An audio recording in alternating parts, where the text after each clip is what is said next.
Voy a invitar al pastor Miguel Núñez que pase por aquí. En lo que él pasa, leemos una breve reseña. Miguel Núñez es médico de profesión y pastor de vocación desde el año 1988. Es el pastor general de la Iglesia Bautista Internacional de Santo Domingo, en República Dominicana. También es el conductor y director del programa Respuestas, verdades absolutas para un mundo relativo. Además, es el fundador el fundador de Ministerios Integridad y Sabiduría. Posee una maestría en teología del Southern Baptist School of Biblical Studies. Así que muchos han conocido del pastor Núñez aquí en la isla, porque en la cadena del milagro pasan el programa de los Ministerios de Integridad y Sabiduría. También es escritor de 2 libros, Una iglesia conforme al corazón de Dios. Lo pueden adquirir en el lobby, a la entrada de la iglesia por $15, si no me equivoco. Y ¿Quién es Jesús? Un enfoque práctico acerca del hombre que cambió la historia. Lo pueden adquirir en $10 allí al final, en el lobby. Puede acercarse y allí puede conseguir estas hermosas obras. Para nosotros es un privilegio poder recibirle y que haya aceptado la invitación de esta casa y Reformado de compartir y exponer la verdad del Evangelio en esta mañana. Así que gracias, pastor. Lo dejamos con esta hermosa iglesia aquí presente. Amén. Bueno, es un privilegio estar aquí en esta mañana, es un gran gozo, ciertamente. Y gracias, Carlos, porque tu mensaje terminó donde el mío comienza y eso lo hace mucho más fácil. Yo quisiera darle las gracias al pastor Gadiel por la invitación. Esta es, créase o no, esta es mi primera invitación a predicar en Puerto Rico. De manera que yo me siento muy honrado. He estado en múltiples otros países de Latinoamérica, pero Dios no me había dado la oportunidad de venir a Puerto Rico hasta esta ocasión y por eso estoy agradecido, doblemente agradecido por la oportunidad. Tengo un hermano aquí que vive en San Juan por ya 21 años, pero no había tenido la oportunidad de compartir con el pueblo de Dios y con los líderes de la comunidad que Cristo compró a precio de sangre. Yo creo que eso no es poca cosa. Eso lo hace más gozoso y más el hecho de ser un privilegio. Se me ha dado la encomienda de hablar acerca de lo que es una iglesia con visión a partir de un texto en particular que también fue leído en la mañana de hoy, pero que yo quisiera leer un poco más adelante. El texto tiene que ver con aquello que comenzó a ocurrir con la iglesia y que es descrito en el libro de los Hechos. Una vez Cristo asciende y las cosas comienzan a moverse de una forma sumamente rápida y en otra dirección, de tal forma que nosotros podamos, como el pastor Pacheco nos ayudaba a ver, podamos determinar de qué forma Dios estaba construyendo esa nueva arca y no que nosotros los hombres determinemos qué forma le vamos a dar a la iglesia de Dios, como ciertamente lo escuchamos ya en esta mañana. Es un lamento y es una desdicha que el hombre moderno haya pensado que algo que vino del corazón y de la mente de Dios, nosotros podamos darle la forma del hombre. Y de ahí su ineficacia, su ineficiencia en nuestros días. Yo quiero introducir el pasaje. Voy a leerlo, lo voy a introducir para que tengamos una mejor idea aquellos que no estamos tan familiarizados con la localización de este pasaje en el libro de los Hechos, para entonces luego pausar, orar y pedirle a Dios que nos unja en la exposición de su palabra. En el libro de los Hechos, capítulo 2, nosotros leemos estas palabras. Estoy leyendo de la versión de las Américas, comenzando en el versículo 42. Y se dedicaban continuamente a las enseñanzas de los apóstoles, a la comunión, al partimiento del pan y a la oración. Sobrevino temor a toda persona y muchos prodigios y señales eran hechas por los apóstoles. Todos los que habían creído estaban juntos y tenían todas las cosas en común, vendían todas sus propiedades y sus bienes y la compartían con todos según la necesidad de cada uno. Día a día o día tras día continuaban unánimes en el templo y partiendo el pan en los hogares, comían juntos con alegría y sencillez de corazón, alabando a Dios y hallando favor con todo el pueblo. Y el Señor añadía cada día al número de ellos los que iban siendo salvos. Padre, te damos gracias que cuando tú nos enviaste a predicar tu palabra, no nos dejaste esa función a nosotros, sino que nos diste tu revelación de una manera infalible, nos diste tu espíritu, la inspiraste por medio de tu espíritu y luego pusiste el mismo espíritu en nuestro interior, de tal manera que nosotros podamos, por su guianza, ser guiados a toda verdad revelada por ti. Cuida del predicador, Dios. Tú conoces sus debilidades, tú conoces sus insuficiencias, tú conoces de lo que él flaquea. Pero él no está aquí para predicarla en su propio nombre, sino en el tuyo, Jesús, por tus méritos. De manera que yo quiero pedirte que por tu espíritu tú puedas cuidarlo del error, que no se desvíe para la derecha ni para la izquierda, de tal manera que cuando todo sea dicho y hecho, solamente tú, Jesús, hayas sido exaltado en medio nuestro. Te lo pedimos en tu nombre. Amén. Amén. Bueno, rápidamente, nosotros estábamos leyendo un pasaje al final del capítulo 2, y yo creo que muchos ya conocemos que ese capítulo 2 del libro de los Hechos describe aquel nuevo evento que algunos pensaron que era más bien un fenómeno extraño, cuando Dios derrama su espíritu sobre aquellos que habían estado orando, y ellos comienzan a dar testimonio en lenguas, ¿verdad?, que ellos nunca antes habían conocido, y que aquellos que no estaban familiarizados con la profecía del profeta Joel pensaron que estaban borrachos, y cómo Pedro se levanta en medio de ellos junto con los otros 11 apóstoles y predica el primer sermón apostólico, altamente cruzcéntrico, altamente cristocéntrico, y el resultado de esa predicación fue que aquellos que escucharon las palabras de Pedro, esto fue su respuesta. Al oír esto, compungidos de corazón, dijeron a Pedro y a los demás apóstoles: hermanos, ¿qué haremos? La palabra traducida ahí como compungidos de corazón en el original implica ser cortado de corazón. ¿Cuánta necesidad tiene la iglesia hoy en día de que cuando su palabra sea predicada, nosotros los que escuchemos podamos ser cortados de corazón? Y la pregunta es, ¿por qué eso no está ocurriendo con más frecuencia? Y yo creo que la respuesta está aquí mismo. Dios está siempre listo, está siempre complacido de respaldar su palabra cuando el mensaje predicado es cruzcéntrico, es cristocéntrico, y nada más y nada menos nosotros estamos viendo el respaldo del poder de Dios a un mensaje que fue inspirado por Él y que no salió de la mente y del corazón de Pedro. Yo creo que eso es lo que nosotros estamos viendo, y el resultado de ese día al final fue que 3,000 nuevas personas nacieron de nuevo. No 3,000 nuevas profesiones de fe, como muchas veces nosotros vemos hoy, que son profesiones de fe, profesan la fe pero no la poseen. Este es el veredicto de Dios, de tal forma que si el texto dice que habían 3,000 nuevos creyentes, nosotros sabemos que esta gente no solamente profesó la fe, ellos poseían la fe porque Dios dio el testimonio. ¿Tú te imaginas lo que fue al otro día para Pedro y estos 11 nuevos y estos 11 compañeros del Evangelio, cuidar de 3,000 nuevos creyentes? Eso es un dolor de cabeza para cualquier iglesia, pero no para Dios. Y por eso Dios lo hizo.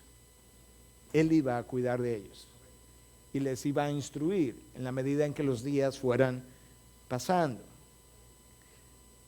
Pedro predica el mensaje, la iglesia responde, la gente, el incrédulo, se siente cortado de corazón, hay una respuesta y la iglesia comienza a crecer con ciertas características.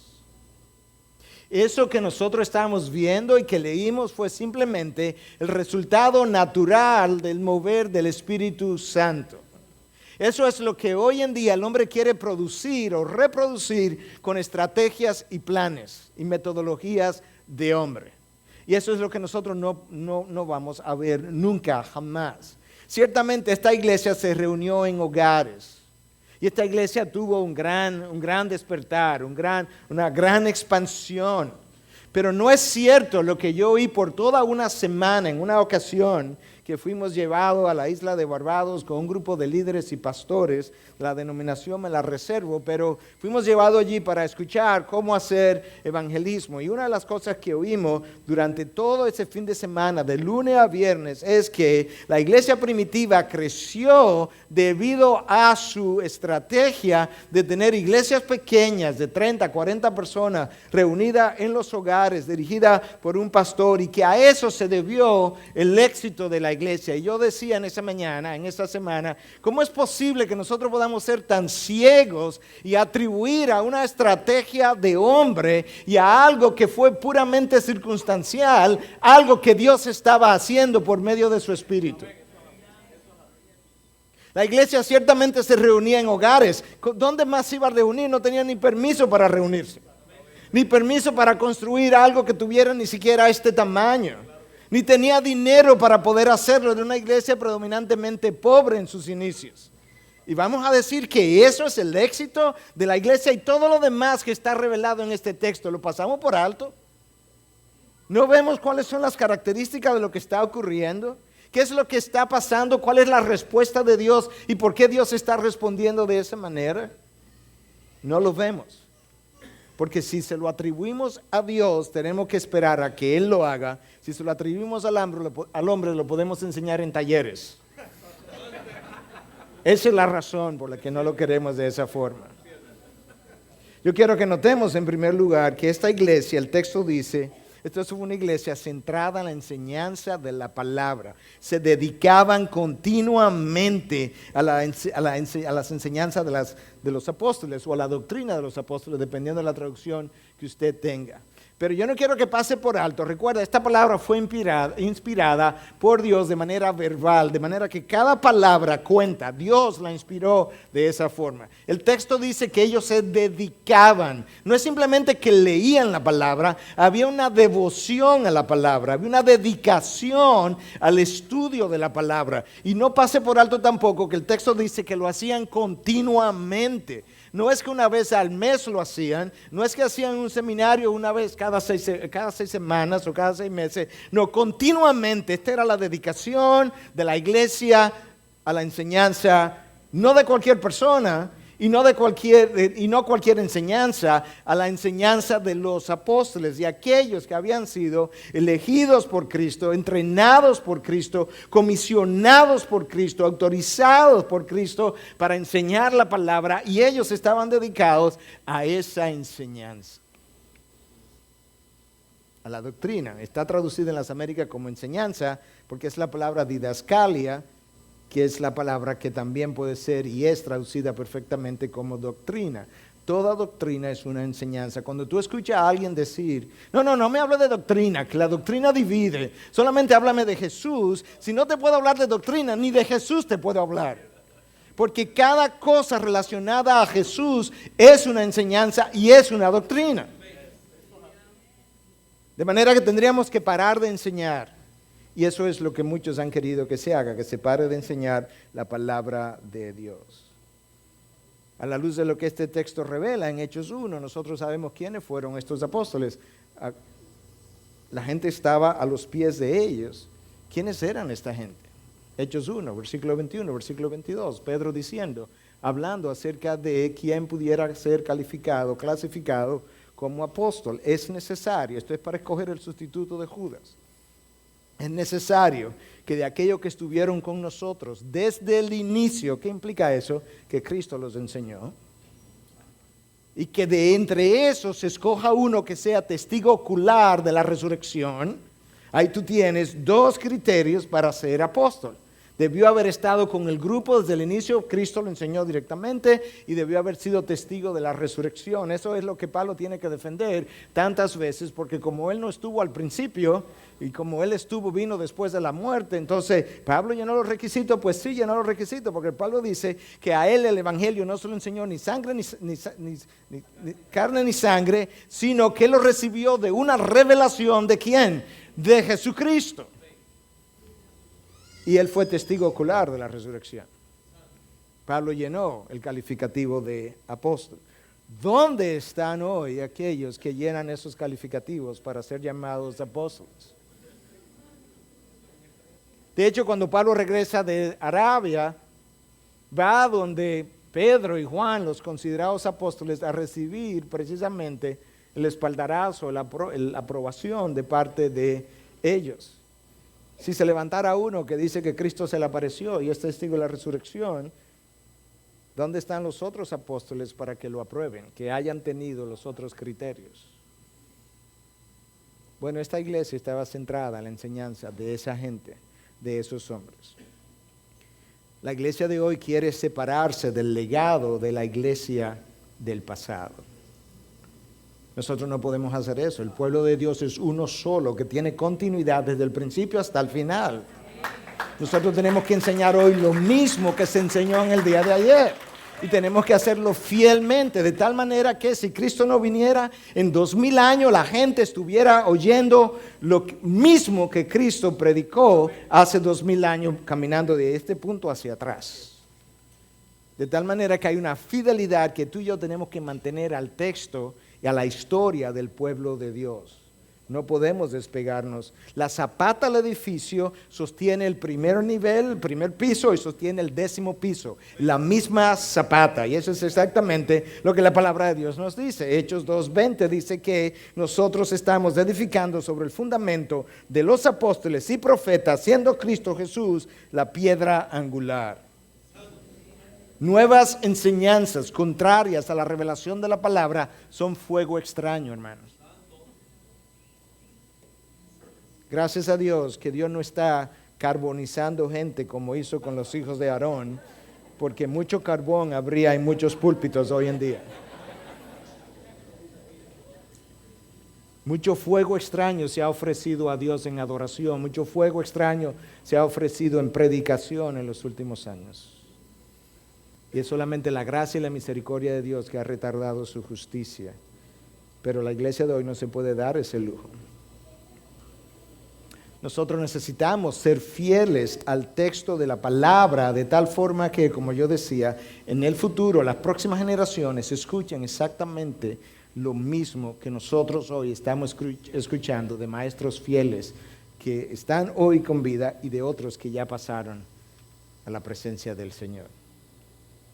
¿Qué tan cuidadoso, meticulosos tenemos nosotros que ser en el manejo del texto de acuerdo a la palabra? Yo estoy enfatizando esto porque esta gente estaba dedicada a la enseñanza de la doctrina de los apóstoles, y estos apóstoles estaban pasando con fidelidad la enseñanza. Entonces hoy yo quiero hacer la pregunta a nosotros que no somos apóstoles pero que sí somos pastores y maestros: ¿con cuánta meticulosidad necesitamos manejar el texto? Escucha el texto de la segunda carta de Pablo a Timoteo en 2:15, como él le dice: procura con diligencia presentarte a Dios aprobado como obrero que no tiene de qué avergonzarse. Escucha ahora lo que sigue: que maneja con precisión la palabra de verdad. Con precisión. El texto o la palabra original ahí es ortotomeo, que implica cortar derecho. Que cuando tú estés manejando la palabra, Timoteo, tú estés cortando derecho de tal forma que no tenga nada de qué avergonzarte, que tú no le agregaste a la palabra, que tú no le quitaste a la palabra. Cuando nosotros nos desviamos hacia la derecha o hacia la izquierda, nosotros o le quitamos a la palabra o le agregamos a la palabra, y eso se nos cuenta a nosotros como una falta delante de Dios significativa, porque yo no estoy aquí para predicar mi opinión, mi pensamiento, mis ideas, mis revelaciones, sino la revelación de Jesucristo para nosotros. Y eso es algo que tú y yo necesitamos hacer. Cuando nosotros no predicamos la palabra, como hoy muchas veces no se hace, se predican sueños, se predican visiones. Nosotros podemos hacer, como decía Carlos, llenar una iglesia, un templo de mucha gente, pero no de muchos discípulos.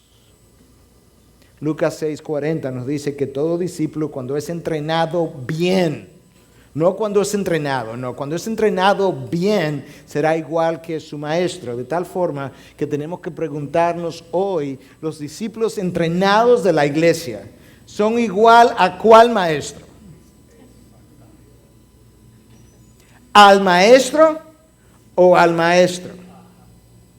Ahora, cuando el maestro camina como el maestro, entonces podríamos decir como Pablo, imítenme a mí porque yo imito a Cristo.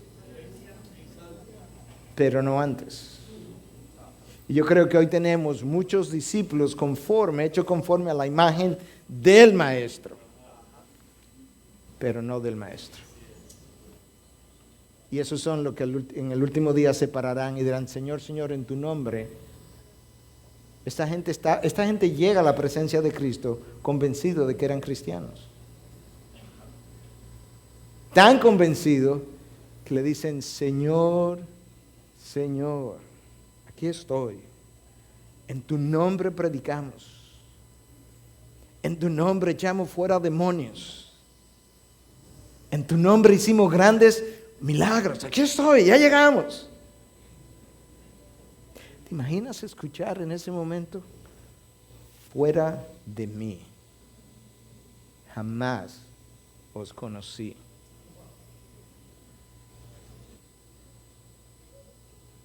Porque no fueron enseñados conforme a la doctrina de estos apóstoles, que en esencia estaban pasando la revelación de Jesucristo a la iglesia. Lo único peor a ser cristiano es no serlo y pensar que lo eres. Hay una sola cosa peor que no ser cristiano. Es creer que lo eres y realmente no serlo. Hermano, ¿cómo nos atrevemos a agregarle a la palabra? Escucha lo que Cristo dice. Sino que el Padre mismo me ha enviado, el Padre mismo que me ha enviado, me ha dado mandamiento sobre lo que he de decir y lo que he de hablar. La segunda persona de la Trinidad, cuando se encarna, el Dios vivo, dice, yo no estoy predicando mi propia revelación, yo vine con un mensaje que me ha sido encomendado y no voy a predicar nada más y nada menos, solamente lo que mi Padre me ha encomendado. ¿Y nosotros nos atrevemos a hacer otra cosa? Tendría Dios que abrirnos un cuarto espacio dentro de la Trinidad.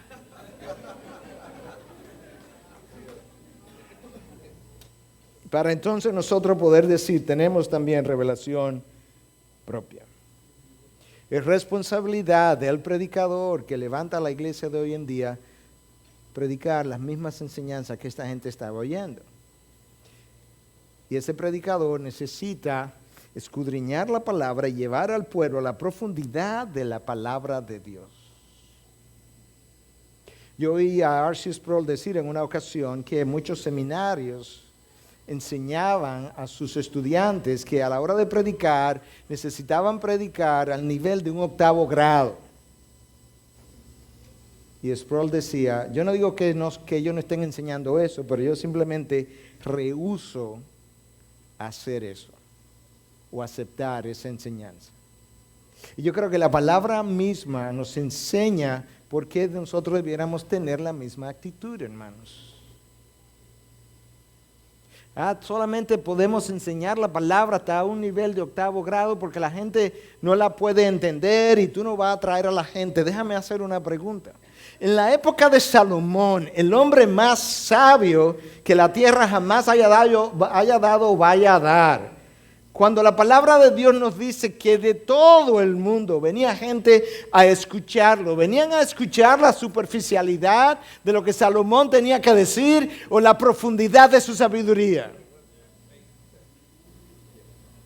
Esta palabra es la revelación de la mente, el carácter, la voluntad de nuestro Dios. No hay nada superficial, nada light. Puede haber Coca-Cola light, pero no hay un Dios light, ni hay una palabra light revelada al hombre. Es la palabra profunda del corazón, el carácter, la mente del ser que tiene un monopolio sobre la sabiduría. Nadie más la tiene.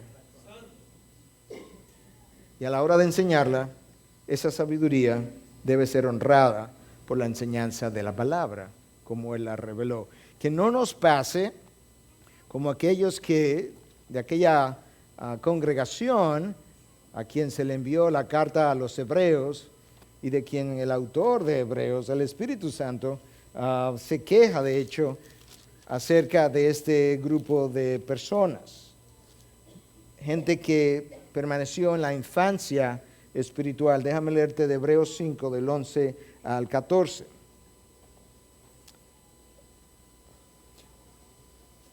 Acerca de esto tenemos mucho que decir y es difícil de explicar.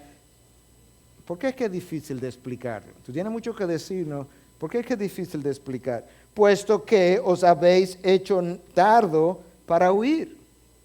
Pues aunque ya deberíais ser maestros, otra vez tenéis necesidad de que alguien os enseñe, ¿qué cosa? Los principios elementales de los oráculos de Dios, y habéis llegado a tener necesidad de leche y no de alimento sólido. Porque todo el que toma solo leche no está acostumbrado a la palabra de justicia porque es niño. Pero el alimento sólido es para los adultos, los cuales por la práctica tienen los sentidos ejercitados para discernir el bien y el mal.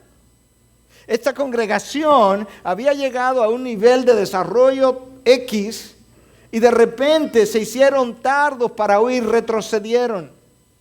Y otra vez tuvieron necesidad de que alguien les enseñara las verdades elementales, el ABC del Evangelio. Otra vez. Y el autor de Hebreos dice, esa es la razón por la que todo esto que yo tengo que explicarle, no se lo puedo explicar. Es difícil de explicar. Ahora, ¿tú sabes qué llama la atención? Que los teólogos dicen que si tú fueras a escoger los dos libros de más contenido teológico del Nuevo Testamento, los más pesados, que Romanos y Hebreos compiten. Y el autor de Hebreos dice que esto es Similac, leche.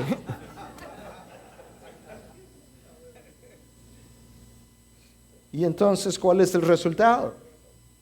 No puedes digerir el alimento sólido, pero resulta que el texto mismo nos dice que el alimento sólido es para aquellos que son adultos y que tienen los sentidos ejercitados para poder discernir el bien del mal. ¿Entiende la incapacidad de discernimiento de la iglesia hoy en día? ¿A qué se debe?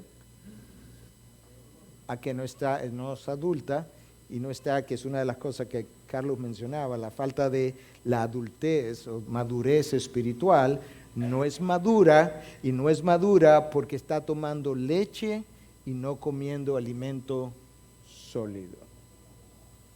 Esa queja no es del pastor Núñez, es del Espíritu Santo.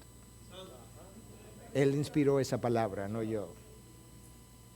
En segundo lugar, yo quiero que notes que esta iglesia no solamente estaba centrada en la enseñanza de los apóstoles, sino que tenía una vida de adoración. Y ciertamente la palabra adoración no aparece en el texto que yo leí, pero yo creo que hay suficiente en el texto para entender que ellos tenían una vida de adoración. Se nos habla de que ellos partían el pan, que es una referencia a lo que es la cena del Señor, aunque probablemente esto se hacía en el contexto de una más grande cena común, corriente. En segundo lugar, se nos dice que la congregación se llenó de temor, y no es el temor de la carne, es el temor reverente. Yo creo que eso nos sigue hablando de que había un espíritu de adoración en medio de ellos. Se nos habla de que esta congregación también tenía un espíritu de oración. Y por todos esos elementos indirectos, pero quizás no tan indirectos, yo quiero decir y usarlos como una ilustración de que esta era una iglesia que tenía un espíritu de adoración. Hermanos, si hay algo que hace falta a la iglesia del siglo XX y XXI, es el sentido de adoración de nuestro Dios. Hay canciones más que nunca, hay música más que nunca, pero canciones y adoración no es la misma cosa. Música y adoración no es la misma cosa. En los años 60, A.W. Tozer estaba escribiendo y decía que worship is the missing jewel of the evangelical church, que la adoración es la joya que le hace falta, la joya faltante a la iglesia evangélica. Si eso fue cierto hace 50 años, hoy es mucho más cierto. Si estaba faltando hace 50 años, hoy es inexistente entonces, o casi. La adoración es otra cosa. Y la razón por la que la adoración ha descendido tanto es porque el hombre ha hecho descender a Dios en su mente. No en la realidad, pero en su mente lo ha hecho descender. Dios hizo al hombre a su imagen y semejanza, y ahora el hombre hizo a Dios a su imagen y semejanza. Y tenemos un Dios humanizado. Y a ese Dios humanizado le ofrecemos una adoración light, ligera. Canciones de adoración compuesta a Dios, que si yo le quito el nombre y le pongo el nombre de Katy, que es mi esposa, se la puedo cantar a ella también. Son canciones románticas a Dios. Dios nos dio el sentido de romanticismo, pero para la esposa o la novia, no para él. Para él nos dio un sentido de reverencia. Y yo nunca confunda lo extraordinario de Dios con lo ordinario del hombre. La acusación de Dios hacia el pueblo de Israel, hacia los líderes del pueblo de Israel, vi el profeta Ezequiel, ¿cuál fue? A mi pueblo no le enseñaste a diferenciar lo sagrado de lo profano. No le enseñaste a hacer diferencia entre lo que es profano y que pertenece al mundo de lo mundano y de lo que yo soy y que pertenece a mi mundo. La adoración es la entrega, la rendición, la respuesta natural de todo lo que yo soy y tengo a todo lo que Dios es. Yo he dado seminarios de adoración, pero ya tengo muchos años que no lo hago, porque llegué a entender que tú no puedes enseñar a adorar a nadie. Yo puedo enseñarlo a hacer los ejercicios de cantar, de levantar las manos, de arrodillarse, pero eso no dice que yo le estoy enseñando a adorar. ¿Quién enseñó a Isaías a tener una respuesta de adoración cuando Dios le abrió el trono? Déjame ilustrarlo. Esta es mi ilustración favorita, pues es algo que a mí me ocurrió y que yo creo que enseña exactamente cómo se supone que debe ser la adoración. A mí me habían hablado del Cañón del Colorado. Yo estaba loco por ir a ver el Cañón del Colorado. Yo lo había visto en postales, en fotos, lo había visto en videos, pero nada de eso se compara a lo que es. Entonces yo llego al Cañón del Colorado y es un área completamente virgen, no hay verja por ningún lado. Si usted se descuida, se puede ir de cabeza en cualquiera de las áreas. Pues yo comencé a acercarme porque tú ves todas estas rocas enormes, diferentes colores delante de ti, y es extraordinario. Tú te olvidas de donde tú estás, y yo comienzo a acercarme,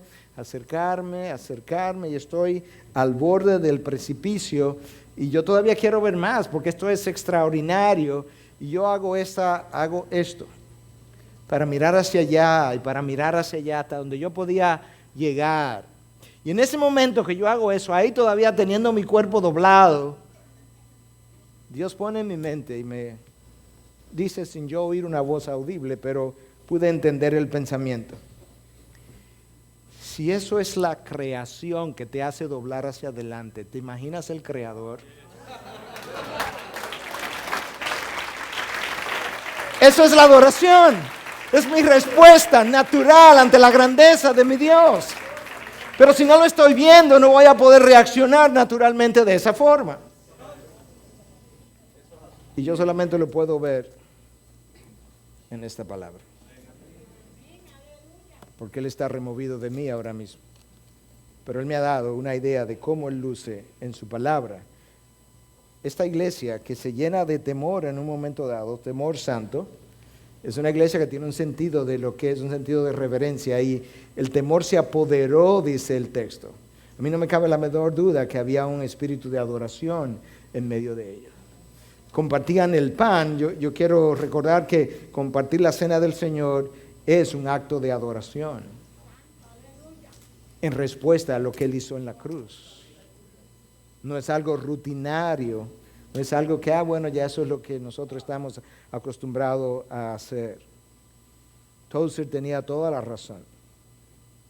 Y es que nosotros necesitamos recobrar el sentido de adoración a nuestro Dios. Yo agradezco que el último himno que cantamos fue "Cuán grande es Él". Es uno de mis himnos favoritos. Y Dios como que lo sabe, no como que lo sabe, lo sabe.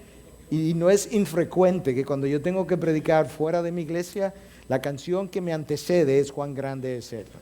Estoy tan agradecido de mi Dios que me recuerda cuán grande es Él y cuán pequeño tú eres. De manera que cuando te pares en el púlpito, yo quiero que recuerde esa relación. Tú eres pequeño, yo soy grande. De hecho, no es simplemente cuán grande es Él, sino cuán solamente grande es Él. El único grande es nuestro Dios.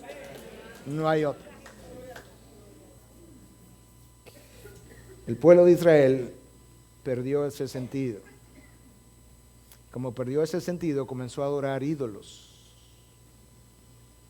con ojos que no veían y oídos que no oían y boca que no hablan, dice el Salmo 115. ¿Sabe qué pasó? Que cuando llega más adelante el profeta Jeremías, Dios le dice: vosotros sois un pueblo con ojos que no ven, boca que no hablan, oídos que no oyen.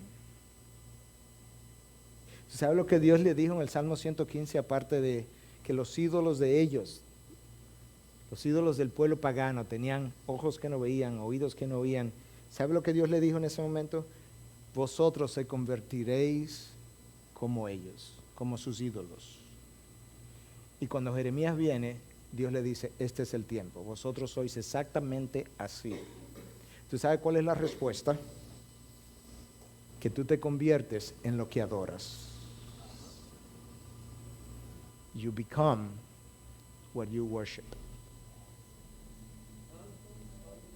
¿Tú sabes lo que es la iglesia hoy? La iglesia es lo que ha estado adorando. La iglesia es la reflexión de la imagen del hombre. Exactamente por lo que Dios le dijo al pueblo de Israel, excepto en contextos diferentes y por razones diferentes. Hermanos, la adoración es la obediencia nuestra, es un estilo de vida a nuestro Dios que le honra en todos nuestros caminos. Hay una canción que dice: mi obediencia es mi mejor adoración. La cantamos el domingo, pero el lunes nos vamos y desobedecemos. Entonces no es verdad. La iglesia que está cantando a Dios, adorando a Dios en desobediencia, tendrá que oír en algún momento las mismas palabras de parte de Cristo cuando le dice al pueblo: este pueblo de labios me honra, pero su corazón está muy lejos de mí. Tú no quieres oír eso. Yo no quiero oír eso. Dios le dice al pueblo judío: obediencia quiero y no sacrificios.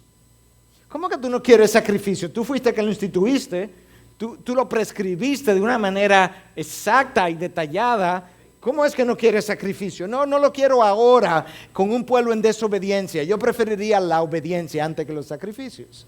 En otras palabras, sacrificios sin obediencia es inservible.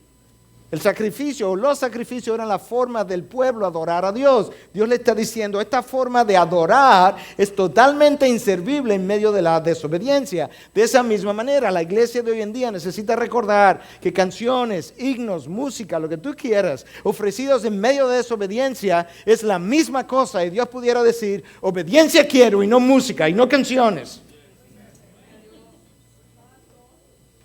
Cuando me obedezca, entonces comienzas a cantar. De hecho, en ocasiones le decimos a la iglesia, tenemos casi siempre una canción al final como que cierra el servicio. No tiene que ser así, pero es nuestra costumbre. Y a veces le decimos después de predicar: si lo que tú acabas de predicar no es algo que tú puedes seguir, ahora cuando nos paremos a cantar, yo te voy a pedir que no la cantes.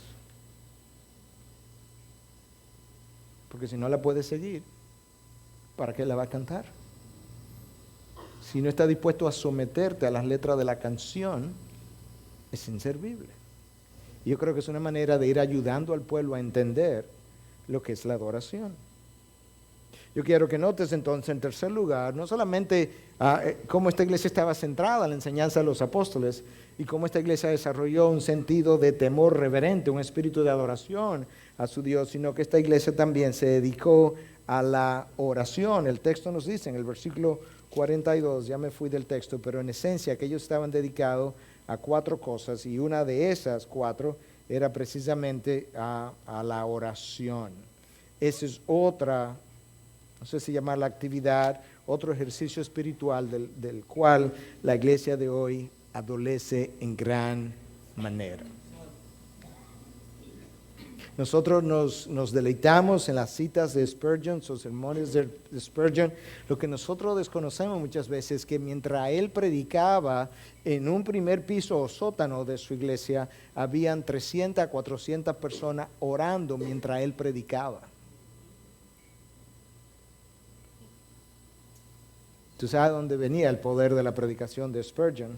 No venía de la lengua de Spurgeon, venía del trono de Dios, en respuesta a un pueblo que estaba adorando. Y tú me vas a decir ahora que vamos a reducir a iglesias pequeñas la eficacia cuando la palabra de Dios nos está hablando de una dedicación a la palabra de Dios, de un espíritu de adoración irreverente, nos está hablando de un mover de oración en medio del pueblo. No olvides que este fenómeno, conocido como el día de Pentecostés en la historia de la iglesia, ocurrió mientras 120 personas estaban orando. Y la oración es algo de lo cual carece la iglesia de hoy en día. Dice alguien que la oración mueve el corazón o mueve la mano que mueve el mundo.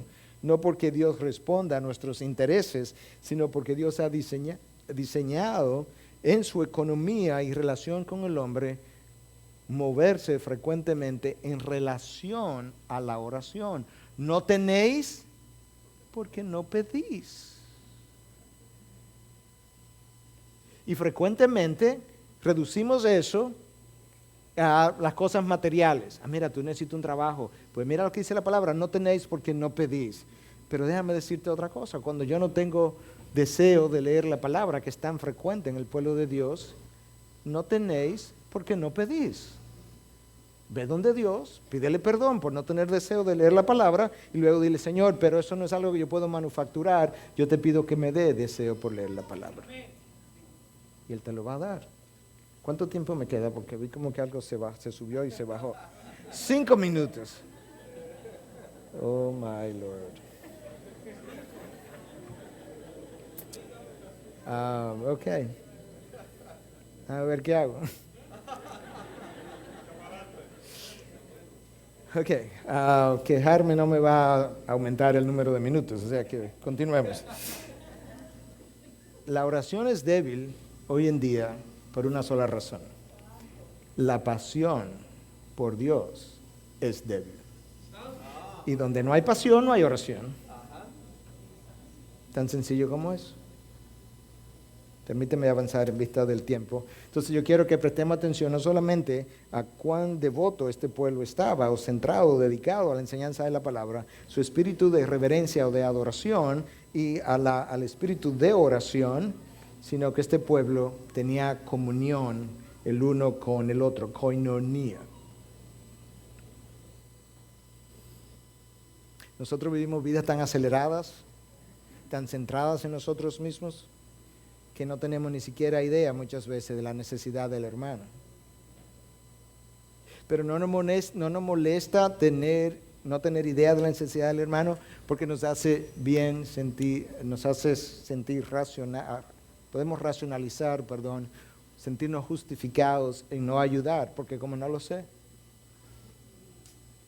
Esta gente estaba tan movida por Dios en su nueva fe y a la vez estaba tan al tanto de la necesidad del hermano y lo sentía tan cerca de él que llegaron a vender sus propias propiedades y cosas que tenían en común para poder llenar las necesidades de los demás. Esto no es comunismo. Nadie forzó a esta gente a hacer esto. Dios los movió.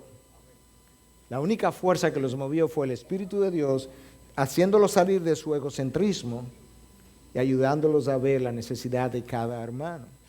Una de las cosas por las que esta iglesia estaba tan consciente de la necesidad del otro es porque la iglesia aprendió a vivir tempranamente fuera de sí misma. Una de las cosas que la iglesia de hoy necesita aprender es que no se trata de nosotros. Tenemos que desprendernos de la misma manera que aquel que fue igual a Dios no consideró su igualdad con Dios como nada que aferrarse, sino que se despojó a sí mismo. Cuando tú eres lleno de ese mismo espíritu que ungió a Cristo en su misión por la tierra, tú comienzas a desprenderte.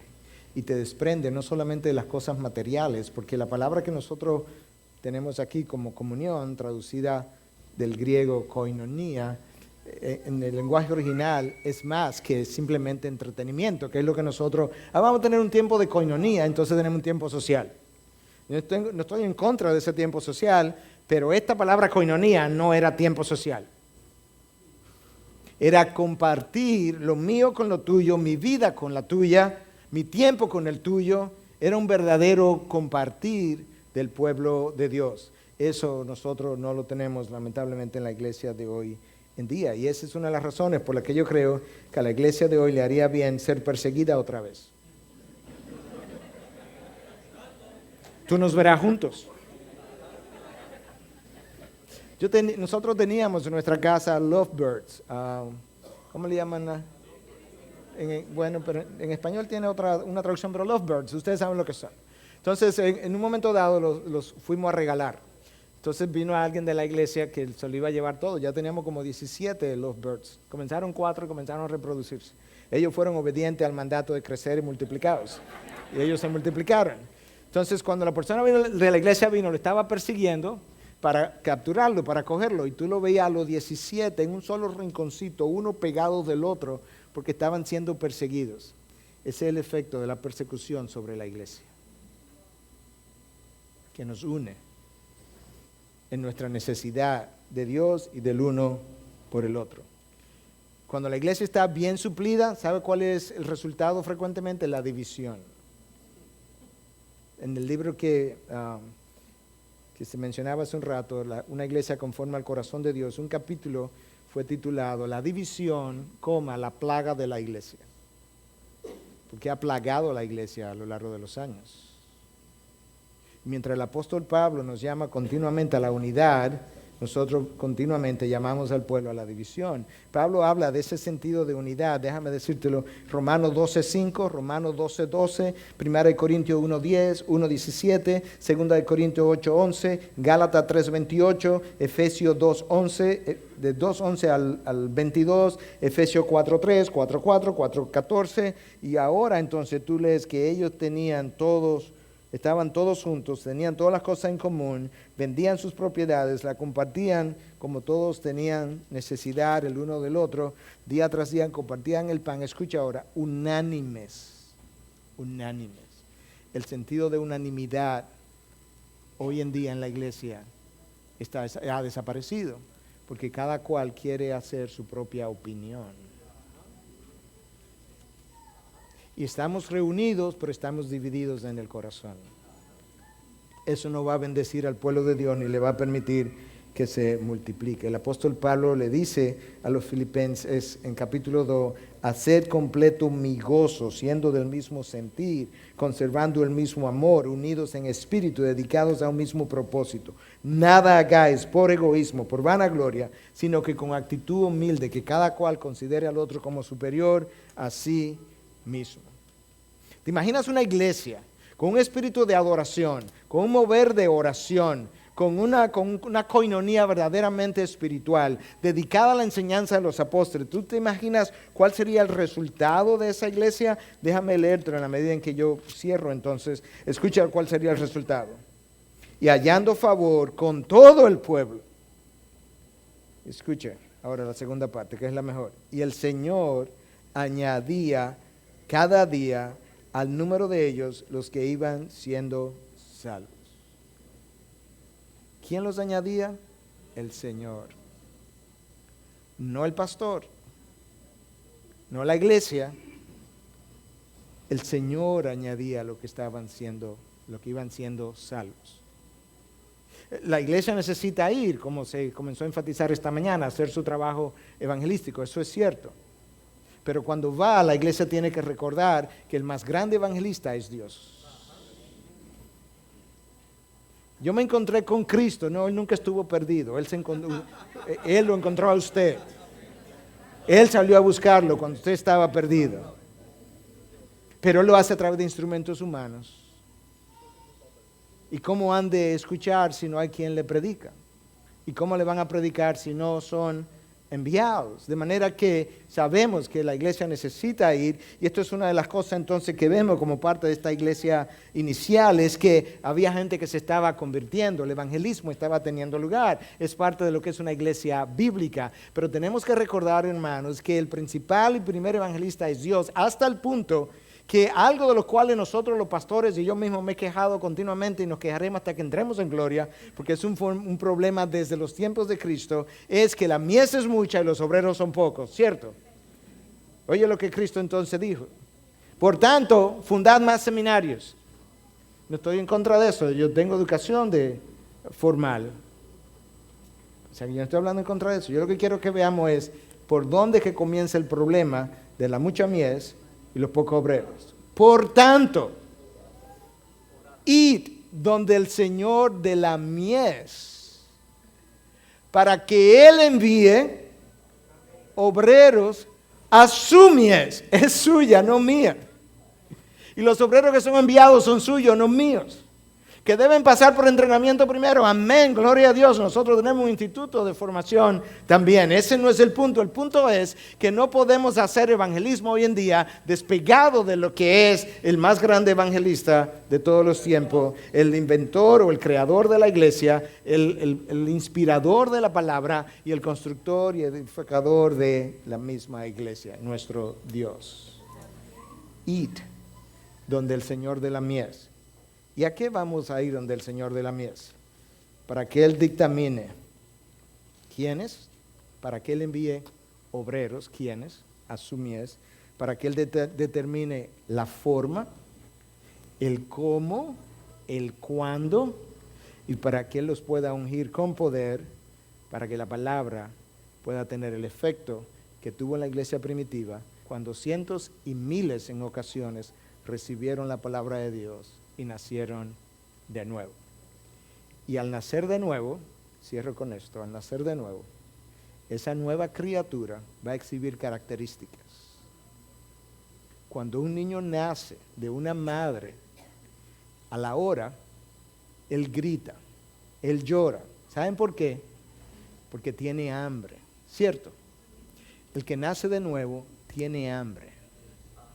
La ausencia de hambre por su palabra, muchas veces, yo no estoy diciendo que es siempre, pero muchas veces es la indicación de que no se ha nacido de nuevo. Yo no tengo hambre. Estoy en el vientre todavía. Número 2, ese niño que nace después de tener hambre y comienza a tomar leche, él comienza a crecer. La falta de crecimiento, muchas veces. No, él hizo una profesión de fe hace 15 años, pero no ha crecido. No, él no ha nacido de nuevo. Él no ha nacido de nuevo, él está en el vientre. Cuando tú naces, tú comienzas a crecer. Número 3, cuando ese niño nace del vientre de una madre a los 3 o 4 años, él quiere estar jugando. Yo no veo ningún niño de 3 años loco por jugar conmigo. Él quiere jugar ¿con quiénes? Con sus iguales, ¿cierto?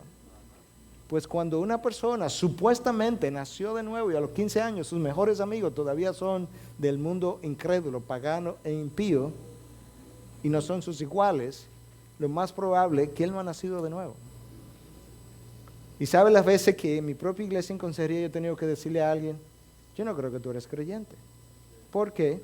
Porque tú no tienes hambre, tú no has crecido y tú no estás junto con tus iguales. ¿Y sabe cuántas veces esa persona ha venido? Yo le he dicho, mira, ahora yo no soy Dios, yo no estoy dentro de ti, solamente Dios lo puede saber. Ven dentro de una semana y convérsame acerca de eso y dime a ver si tú eres creyente. ¿Sabe cuántas veces han venido y me han dicho, pastor, ¿sabe qué? Es verdad, usted tiene razón. Entonces el evangelismo, para que sea efectivo, tiene que ser precedido de un id donde el Señor de la mies, para que Él envíe obreros a su mies y Él va a agregar a nuestras iglesias aquellos que van siendo salvos. Gracias por tu indicación, no sabía que había tomado tanto tiempo. Perdona mi reacción, no fue de molestia, fue simplemente que me sorprendiste pero gracias, es tu trabajo y debes hacerlo. Gracias por hacerlo. Padre, gracias te damos por tu palabra, por tu indicación, por tu dirección, por tu unción. Ayúdanos nosotros no solamente a predicarla, sino a vivirla. Y corrígenos cuando no la vivamos. En tu nombre, Jesús. Amén. Gracias, hermanos. Bendiciones.